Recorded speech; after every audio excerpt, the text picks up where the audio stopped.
你知道 NASA 有一条禁令吗？假如在火星发现活的微生物，宇航员禁止返回地球。不是怕污染火星，是怕污染我们。但这还不是最恐怖的，最恐怖的是，如果火星生命和地球生命用的是同一套 DNA， 那只有2种可能：第一，生命是火星传到地球的，我们都是火星人的后代；第二，有什么东西在几十亿年前同时给2颗星球播了种。很多人听到这儿就觉得是科幻了，但我告诉你，这2个可能性都是正儿八经发表在顶级期刊上的科学假说。而且你仔细想想，会发现一个极其诡异的问题：为什么 DNA 相同这么重要？这就要说到生命最底层的秘密了。DNA 本质上是一套密码，用4个字母 A、T、G、C 来记录遗传信息。但问题来了，为什么偏偏是这4个字母？化学家告诉你，自然界中能充当遗传信息载体的分子有几十种，生命完全可以用其他方案，比如6个字母的系统，或者用完全不同的化学物质。但地球上从细菌到蓝鲸，从蘑菇到你我，全部用同一套密码。这说明什么？说明地球所有生命都来自同一个祖先。科学家管这叫最后共同祖先，大约存在于35到40亿年前。现在你明白问题的关键了吧？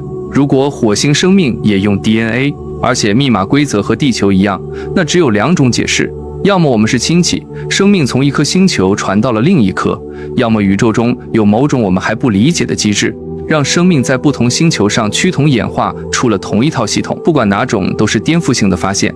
但如果火星生命用的是完全不同的化学系统呢？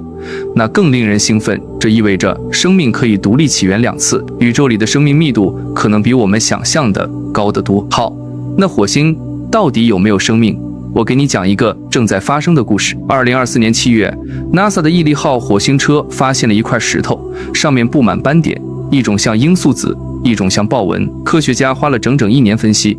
2025年9月，《自然》杂志发了论文，这块石头里有有机碳、磷酸亚铁、硫化铁，而且它们的空间分布方式和地球上微生物代谢留下的痕迹有相似之处。注意，科学家明确表示，这不是发现生命的证据，而是潜在生物标志，意思是值得进一步研究的线索。这个证据已经排除了大部分非生物解释，但还不能100%确认。要最终定论，必须把样本带回地球，用最先进的设备分析。这里有个关键知识点。为什么一定要带回来？探测器上的仪器不够用吗？真不够用。你想啊，要确认一团物质是不是生命留下的，你得做同位素分析、手性测定、基因测序。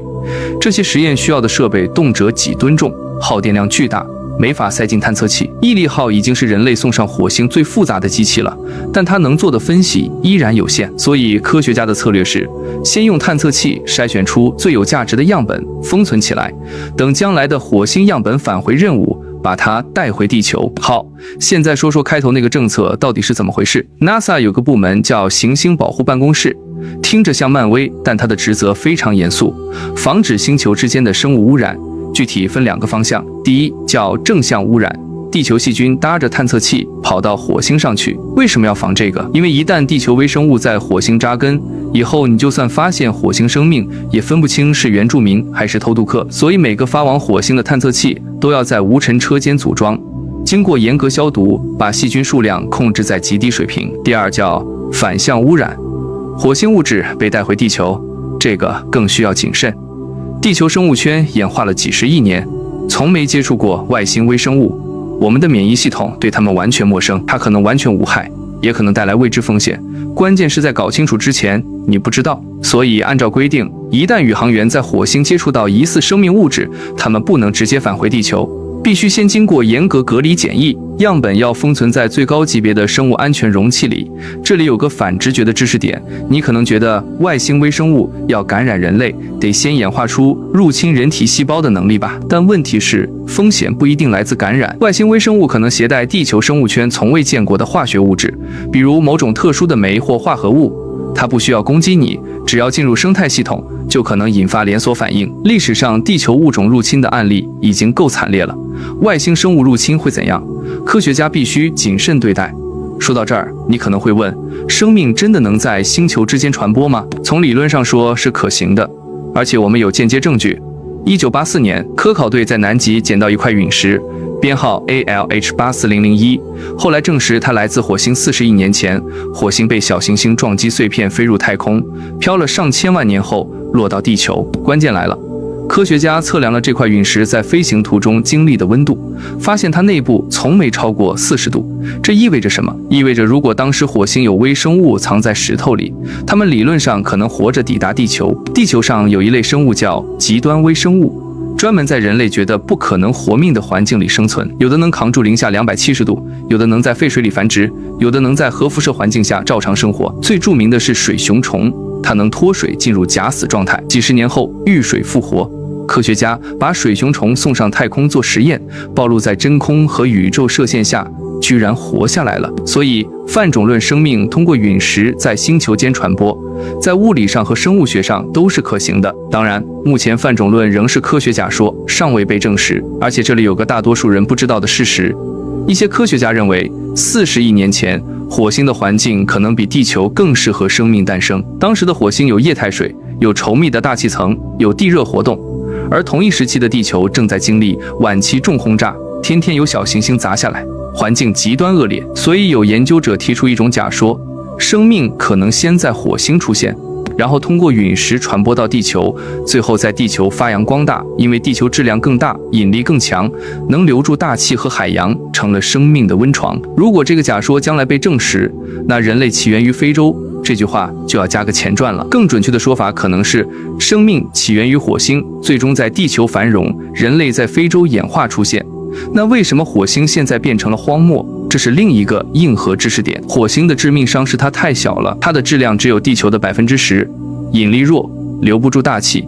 更要命的是，火星的核心早早就冷却了，失去了全球性磁场，没有磁场保护，太阳风就像砂纸一样，一点点把火星大气层刮进太空。大气层薄了，温室效应就没了，水要么蒸发逃逸，要么冻成了地下冰层。几十亿年下来，火星从一颗可能温暖湿润的星球变成了今天这个寒冷干燥的荒漠。但这不意味着火星生命一定灭绝了。地球上的微生物能在几公里深的地下岩石缝隙里生存，靠岩石中的化学能量维持代谢。火星地下可能也有类似的环境，有液态水，有能量源，温度适宜。如果火星曾经有过生命，它们很可能撤退到了地下，在我们看不见的地方继续存活。这是目前科学家积极探索的方向之一。所以毅力号采集的那块石头为什么这么重要？因为它来自杰泽罗陨石坑，这是一个38亿年前的古湖泊。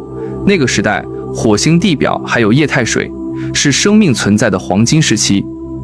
如果那时候有微生物，它们的痕迹最可能保存在湖底的沉积岩里。毅力号找的就是这个。最后，我想说一个更深的问题：假设我们真的在火星发现了生命，而且它用的是 DNA， 这意味着什么？它可能意味着地球生命和火星生命有共同的起源。而如果是这样，一种合理的推测是，生命的诞生也许并没有我们想象的那么困难。想想看，如果生命极其难以诞生，需要极其苛刻的条件，那它凭什么在2颗星球上都出现？只有当生命诞生是一个相对普遍的过程时，泛种论才有意义。因为种子撒下去要能发芽，播种才有价值。这就引出了一个科学界长期讨论的问题，叫费米悖论。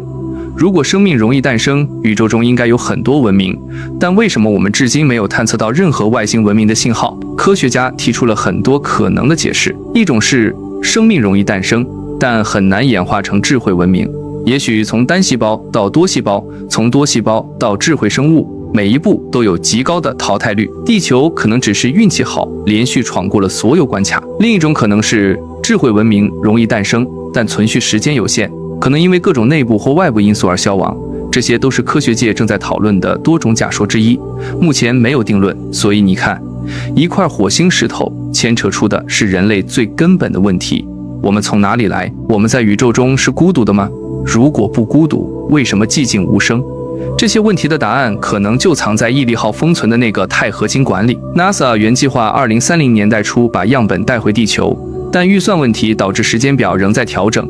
不管具体什么时候，只要那个样本还在火星表面等着，人类就还有希望知道真相。40亿年前，2颗年轻的行星隔着虚空相望，一颗变成红色的荒漠，一颗变成蓝色的摇篮。但他们的故事也许从一开始就纠缠在一起，而我们可能很快就要找到答案了。